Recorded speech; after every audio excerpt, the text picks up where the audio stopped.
So originally, the idea for this month's video was that I was going to document and show you my process for how I would make a mock diorama, and midway through I realized it just wasn't gonna work. But here's the finished product. It's pretty cool.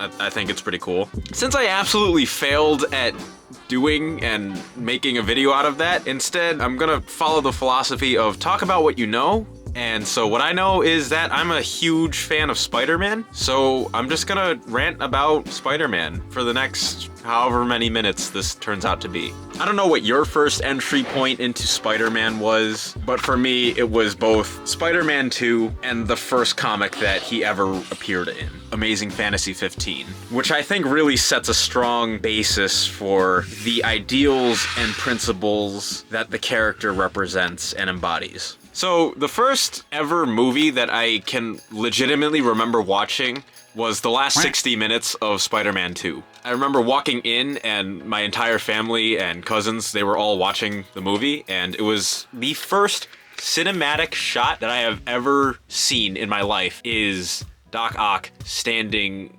out over the bay reminiscing about what went wrong. And that image has stuck with me for so long. And that was also my entry point into the world of superheroes, the idea of superheroes, and most importantly, Spider-Man. I think that film definitely set the foundation for what superheroes ought to represent. And I think the idea of what Spider-Man means to me is someone that doesn't give up through the most insane circumstances and situations, just keeps pushing through and moving forward. As the mantra goes, with great power comes great responsibility, and that's definitely a mantra that sticks with me as I go throughout daily life. Spider-Man defined what superheroes should be. Fictional characters that are just larger than life and share our real world problems, like paying rent or dealing with roommates and struggling to maintain relationships. It's cool to see that there is a hero that struggles with balancing his superhero work life along with his personal life. And we see the character make human mistakes, which we all can relate to.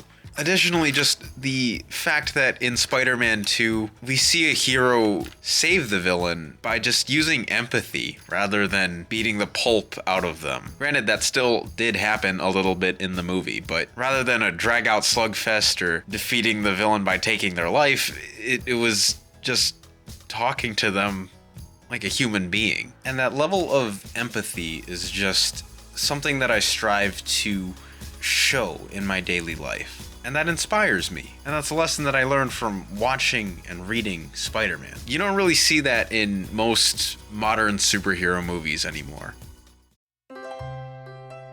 I definitely learned to be something of a hopeless romantic by reading and following Spider-Man stories. The relationship between Peter Parker and Mary Jane, man, I love it. Both the Sensational Spider-Man annual by Matt Fraction and Amazing Spider-Man Volume 2 number 50 by J. Michael Straczynski are probably some of the best, if not the best, like Spider-Man stories centered around relationships that I've ever read.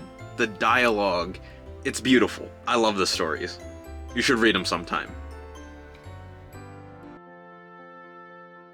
Just to preface, it's okay to like something.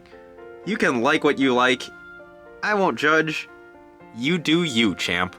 Now, I don't like the MCU Spider-Man. Nothing against Tom Holland. He's a great actor. It's just, I don't think this version of Peter Parker in the MCU accurately represents the principles and the morals and the character that the original Peter Parker Spider-Man has. Or at least what I think Spider-Man should be motivated by. Because at the end of the day, Peter Parker as Spider-Man is a character that is motivated by guilt. That the one moment where he should have done the right thing and he didn't led to the death of his uncle, thus highlighting the importance of, with great power comes great responsibility. And I guess when your main motivations in Homecoming are, I want to impress Iron Man to become an Avenger, it just doesn't feel very Spider-Man to me. I think in any other context of a superhero, those story beats and those motivations work, but it just doesn't work for Spider-Man. At least that's how I analyze and see the character of Tom Holland's Spider-Man. Do I think they kind of course-corrected a little bit in No Way Home? Yes, kind of, maybe, but ultimately it's hard for me to see him as a true Peter Parker Spider-Man. He is a Spider-Man, but he's not the ideal representation of what Peter Parker Spider-Man means to me. The Amazing Spider-Man 2 is my guilty pleasure superhero movie. There are aspects in that movie that make absolutely no sense, but I still love it. I think the fight scenes and the CGI holds up so well, and it's some of the best web swinging in any of the Spider-Man films, hands down. Additionally, I don't know whether people still clown on Spider-Man 3, but for me, with more recent rewatches and analysis, especially if you're watching the editor's cut of the movie, I really don't think Spider-Man 3 is as bad as most people think it is, and I feel like more people clown on the movie than anything else. Like, give it a fair shot. I do think it holds up a lot better than most of the modern MCU movies.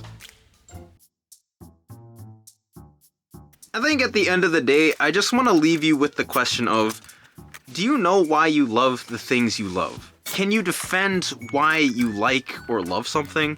And y'all can disagree with me or have your own opinions, but being able to identify and analyze why you think something is good and why you like something will help you find other interests or things you might also think are good. On top of that, you can have more meaningful discussions with similar or opposing viewpoints and opinions. So when we all inevitably watch the next big superhero movie, we can all civilly agree or disagree while having an informed conversation on why we all love or hate the movie.